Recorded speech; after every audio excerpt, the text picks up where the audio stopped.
से रहिया बहोरनी उठी के भोरे भीनु सार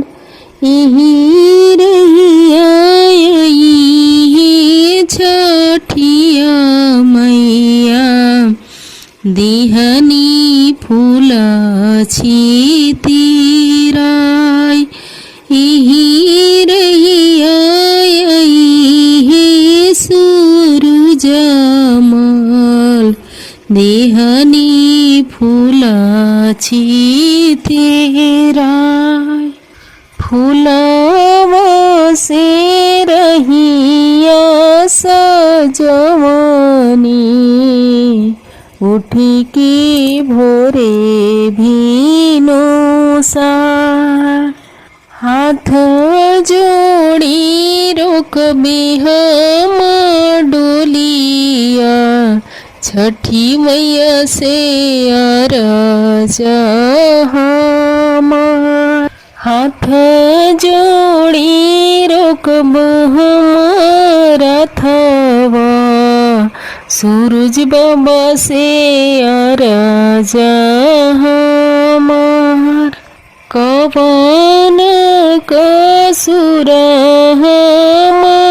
कईनी गोदिया न भरलू हमार कवन बरत हम करे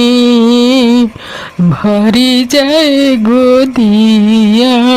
हमार भरी जाए गोदिया हमार हंसत बालक तू रोवलू इहे अवगुनावा तोहार इतना अवगुण तो कइलो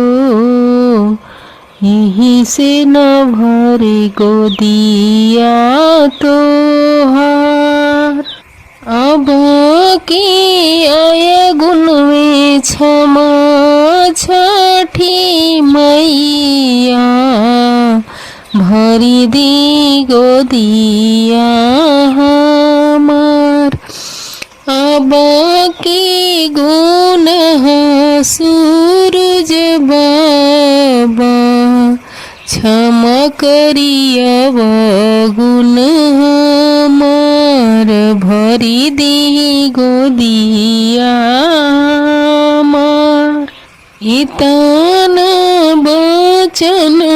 छठी मैया सुनाली दिहली हमें आशीर्वाद कार्तिक मास की छठी बरतिया करी तिरिया तू जाए भरी जहे गोदिया तोहार। जय हो छठी माई।